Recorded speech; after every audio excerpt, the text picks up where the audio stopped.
How's it going, 5th grade? This is Mr. T with another video. In class, we are trying to find the equation of a line. And in order to do that, if we want to have it in slope-intercept form, that would be y equals mx plus b, where m is the slope of the line and b is the y-intercept. So, here, the first thing I like to find is the y-intercept. This is where the line crosses the y-axis, and it's right here at -1. So the y-intercept is -1. And then to find the slope, we want to find the rise over the run. So if I choose 2 points, and I want to choose 2 points that are in the corner of a square, that way I have my x and my y values are integers, positive or negative whole numbers. So I have these two marked, and if I make a right triangle with these 2 points, I can look at the rise. I'm going up 1, that's in the positive direction, so it's a +1, and my run is 4 to the right. To the right is in the positive direction, so it's a +4. My slope is 1/4, the rise over the run. And the y-intercept is -1. So if I put that in slope-intercept form, remember m is my slope. The slope is 1/4 x plus b, which is the y-intercept, which we found was -1. And there you have it. That's the equation for this line. Here's another example. The y-intercept here is -4. And the slope, if I make a right triangle between these 2 points, I like to go from the left point to the right point. And because my numerator is the rise, I like to do my vertical change first and then my horizontal change. This one, I'm going down 3, 4, 5, 6. And when I'm going down, that's in the negative direction. So my rise is a -6. My run, 1, 2, 3, 4.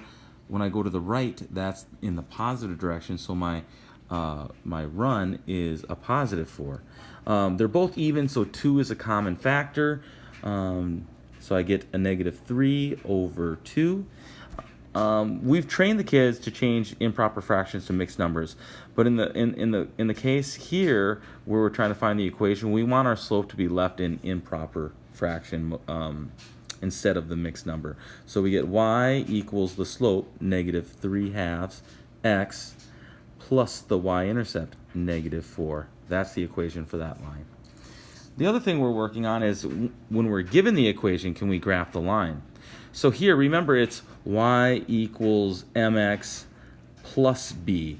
This has to be a plus to get my b, which is the y-intercept. So if I wanted, I could change this to addition and switch the 3 to a -3.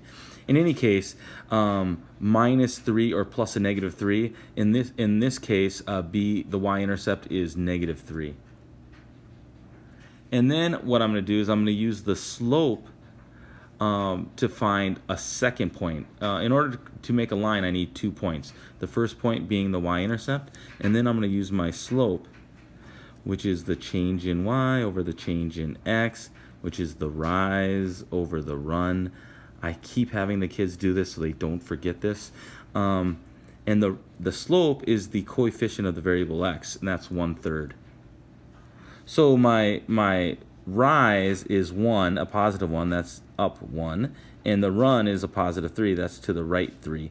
So now I have my 2 points, and I can put a line. Sorry, I'm holding this. My contraption that holds it for me is not working well. So anyways, the line that goes through those 2 points. Over here, I have the y-intercept is 2, so that's the first point I'm going to plot. And then the slope, which is the change in y over the change in x, which is the rise over the run. If you don't see your kids doing this, get on their case, because they've been asked to do this. The rise is -4, the run is +3. So here, if I go to my y-intercept, I want to make sure that I'm going from one point on the line and then using the slope from that point to find another point. Some people, a misconception is to go from here and go down 4 and 3 to the right.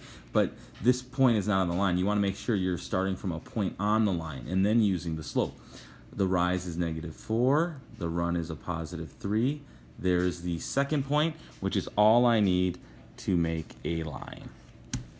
There you have it. This is the fun that we've been having the last week and a half or so. The kids really seem to be improving on this, so I can't wait to see them on Friday. I really think they're going to do well. They'll be getting a study guide tonight or Wednesday morning that they can use this video if they're having trouble to kind of refresh themselves on how to do these problems. Thanks for all your support. Have a great evening.